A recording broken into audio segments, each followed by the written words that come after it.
खुश आमदीद दोस्तों, मैं हूं इब्तिसाम जाहिद और आप देख रहे हैं मेरा यूट्यूब चैनल। शुरू करते हैं आज की कहानी। तवील अरसा की मेहनत व मशक्क़त और मुसलसल कशीदाकारी के सबब कुदसिया की उंगलियां फिगार और बिनाई खत्म हो रही थी। वो भी क्या दिन थे जब वो अपने शौहर अख्तर के साथ सुकून की जिंदगी जी रही थी। गिरचा अख्तर मामूली मुलाजिम था, लेकिन रिश्वत नहीं लेता था, इसलिए घर में दौलत की रेल पेल नहीं थी। कम तनख्वाह में भी उनकी गुजर बिसर आराम से हो रही थी। कुदसिया तो सुकून से थी, मगर अख्तर दफ्तरी परेशानियों में घिरा रहता था। वो चूंकि रिश्वत नहीं लेता था, इसलिए इसकी अपने अफसरान से नहीं बनती थी। बदकिस्मती से एक बार ऐसा अफसर भी आ गया जिसने इसका जीना दुश्वार कर डाला, यहां तक कि उसे एक ऐसे झूठे केस में मुलव्वस करवा दिया गया कि जेल हो गए। बेगुनाह जेल जाने का अख्तर को सख्त सदमा हुआ। ब्लड प्रेशर का मरीज था ही, दिल का दौरा पड़ने से इसका इंतकाल हो गया। कुदसिया शौहर के गम में निढाल थी, इसकी हंसती बसती दुनिया उजड़ गई थी। बच्चे छोटे थे और उनकी जिम्मेदारी बहुत बड़ी थी। वो लोगों के घरों में घरेलू कामकाज करने लगी और वक्त गुजरता गया, यहां तक कि इसका बड़ा लड़का पढ़ लिख कर नौकरी पेशा हो गया। छोटे ने भी तालीम मुकम्मल कर ली तो स्कॉलरशिप पर मुल्क से बाहर चला गया। कुदसिया अब उम्र रसीदा और कमजोर हो चुकी थी। ब्लड प्रेशर की वजह से इसकी तबीयत दुरुस्त न रहती थी। बड़ा बेटा इसके पास था जो मां का ख्याल रखता था। वो लायक और शरीफ नौजवान था, महल्ले भर में उसकी इज्जत थी। कुदसिया ने बहू लाने का जतन किया तो आसानी से इसे एक मुतवस्सित घराने से रिश्ता मिल गया और वो अपनी पसंद की बहू बया लाने में कामयाब हो गए। नस्र की दुल्हन खूबसूरत थी। वो अपनी दुल्हन को पाकर बहुत खुश था, मगर सोफिया खुश न थी, क्योंकि शादी से पहले वो अपने महल्ले के एक नौजवान शाहरुख को पसंद करती थी और दोनों शादी करना चाहते थे, मगर ये शादी यूं ना हो सकी कि सोफिया के वालिदैन शाहरुख को पसंद न करते थे। उन्होंने सोफिया को नस्र से बया दिया, जिसका रंज सोफिया और शाहरुख दोनों को था। नस्र एक सीधा सादा नौजवान था जो सुबह दफ्तर जाता तो शाम गए घर लूटता। सोफिया चंद दिन तो मगमूम मगर बासब्र रही, लेकिन वक्त के साथ गम की शिद्दत कम होने की बजाय बढ़ने लगी।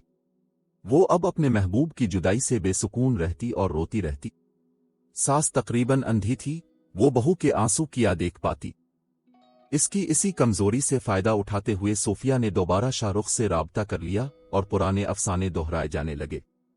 फिर इसका हौसला बढ़ा और उसने दिन में शाहरुख को घर में बुलाना शुरू कर दिया, क्योंकि इससे बेहतर और महफूज जगह और कोई ना थी। शौहर तो सुबह का गया शाम को आता था और सास अपने कमरे में पड़ी होती थी, बस वो अपने ही घर में शाहरुख से मिलने लगी। शौहर के दफ्तर चले जाने के बाद वो घर का दरवाजा खुला रखती। जब मुकर्ररा वक्त पर उसका महबूब अंदर आ जाता, वो दरवाजा बंद कर लेती। सास अपने कमरे में दवा खाकर मुंह लपेट कर सो जाती। सोफिया और शाहरुख बेखौफ वक्त इकट्ठे बताते, नस्र के आने से कब्ल वो चला जाता। शुरू में महल्ले वालों ने कोई नोटिस ना लिया। जब ये रोज का मामूल हो गया तो महल्ले वालों का माथा ठनका कि कोई कितना भी करीबी रिश्तेदार हो यूं रोज तो मिलने नहीं आता। सामने नईम का घर था जो नस्र का दोस्त भी था। इसकी मुतजस्सिस तबीयत ने उकसाया कि खोजना चाहिए, ये बंदा कौन है जो रोज रोज नस्र की गैर मौजूदगी में उसके घर आता है और उसके दफ्तर से लौटने से पहले चला जाता है। नईम की बैठक नस्र के घर के दरवाजे के ऐन सामने थी। उसने कई रोज तक वहां से मुशाहिदा किया तो इसका शक यकीन में बदल गया। उसने नस्र को बता दिया कि दफ्तर चले जाने के बाद तुम्हारे घर एक शख्स आता है और तुम्हारे आने से पहले ही चला जाता है। इसकी बात सुनकर नस्र सोचने पर मजबूर हो गया। दोस्त ने इसे समझाया कि फौरी तैश में आने की जरूरत नहीं, तुम पहले मामले की अच्छी तरह छानबीन कर लो। नस्र ने यह सोचकर खुद पर काबू रखा कि अपनी आंखों से देखने के बाद ही सोफिया से बाज पर्स करना चाहिए। अगले दिन वो घर से दफ्तर के लिए निकला और दोस्त की बैठक में बैठ गया। हसब मामूल शाहरुख आया और उसके घर के अंदर चला गया। इसके बाद दरवाजा बंद हो गया। अब नस्र एक मिनट भी तवक्कुफ न कर सका और अपने घर का दरवाजा खटखटाया। बीवी ने पूछा, कौन है? नस्र को मजबूरन जवाब देना पड़ा कि मैं हूं, दरवाजा खोलो। खिलाफ तवक्को शौहर की आवाज सुनकर सोफिया हैरत में पड़ गई। उसने शाहरुख को अकबी दीवार से फांद जाने का इशारा किया, जहां दीवार के साथ ही चारपाई रखी थी। वो जल्दी से पिछली तरफ कूद गया। फिर सोफिया ने दरवाजा खोला और शौहर के चेहरे को बदला पाकर ठिठक गई। सच सच बताओ, अभी घर में कौन आया था? कोई भी नहीं, सोफिया ने जवाब दिया, तुमको वहम हुआ है। बीवी के जवाब की परवाह न करते हुए इसने सारे घर में घूम फिर कर देखा। वहां कोई ना था। तभी उसकी नजर दीवार के पास खड़ी हुई चारपाई पर पड़ी। समझ गया कि जो भी था इसी चारपाई के सहारे दीवार पर से बाहर को कूद गया है। इसको अपनी जल्दबाजी और हमाकत पर अफसोस हुआ। सोचा कि पहले किसी को घर की पिछली जानिब दीवार के पास खड़ा रखना चाहिए था, फिर दरवाजा खटखटाना चाहिए था। सोफिया ने कहा कि तुमको शक हुआ है। शक की मगर गुंजाइश नहीं थी, जबकि इसने एक शख्स को अपनी आंखों से घर के अंदर दाखिल होते देखा था। इस रोज तो नसर गुस्सा पी गया। सोचा कि मैं इस औरत को रंगे हाथों पकड़ूंगा। लावा अंदर ही अंदर पकता रहा। बड़ी मुश्किल से इसने खुद पर काबू रखा हुआ था। हफ्ता गुजरा। एक दिन इसने फिर वही किया। वो सुबह दफ्तर जाने का कहकर घर से निकला, लेकिन दफ्तर नहीं गया, बल्कि दोस्त की बैठक में जाकर बैठ गया। दोस्त से कहा, निगरानी रखो, कोई आता नजर आए तुम घर के पिछवाड़े खड़े हो जाना ताकि कोई पहले की तरह दीवार कूद कर ना भाग सके। उसने एक खंजर भी कोट की जेब में छुपा लिया और ये बात अपने दोस्त को नहीं बताई। सोफिया तो इस दिन के बाद से बहुत मोहतात हो चुकी थी। उसने शाहरुख को मना कर दिया था कि अब तुम यहां मत आना। बदकिस्मती से इस दिन भी एक शख्स को नसर ने अपने घर के अंदर जाते देखा। उसने महज उसकी पुश्त ही देखी थी। जो ही वो इसके घर में गया, ये भी दौड़कर घर की तरफ चला गया। इसकी बीवी दरवाजा बंद कर चुकी थी। नसर ने दरवाजा खटखटाया और जो ही बीवी ने दर खोला, वो इस पर पिल पड़ा। खंजर निकालकर उसका वही काम तमाम कर दिया। सोफिया की चीख पुकार सुनकर वो शख्स कमरे से निकल आया, जो भी अभी घर में दाखिल हुआ था। नसर पर तो जैसे खून सवार हो चुका था। उसने ये गौर ही नहीं किया कि ये कौन शख्स है, न उसने कोई सवाल ही किया।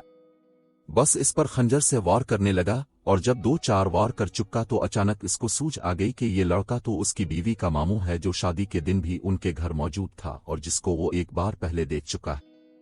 जब तक इसका हाथ रुका, नौजवान फर्श पर गिर चुका था।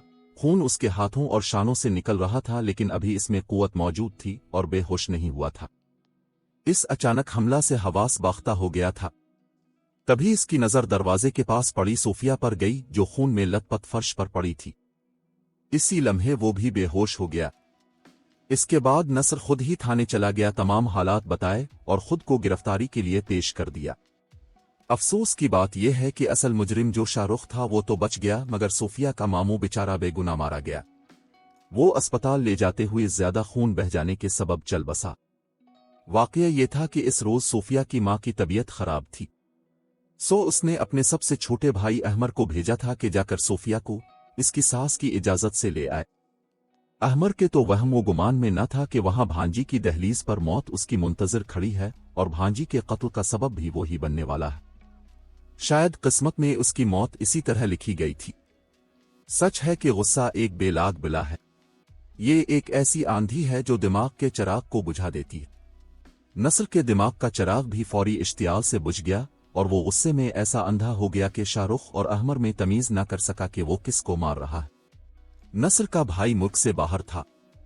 इसके केस की पैरवी करने वाला कोई न था। नईम ने काफी साथ दिया, मगर नसर को जेल जाने से न बचा सका, क्योंकि इसने खुद थाने जाकर इकबाली बयान दिया था। नसर को सजा हो गई। बूढ़ी मां उसके गम में तड़पती घर में तन्हा रह गई। एक बेटा परदेस में था तो दूसरा जेल में। कुदसिया को संभालने और देखने वाला कोई न था। नईम के घर वाले और हम पड़ोसी उसे संभालते और देखभाल करते थे। वो बेचारी तो बेटे के गम में बीमार पड़ी थी।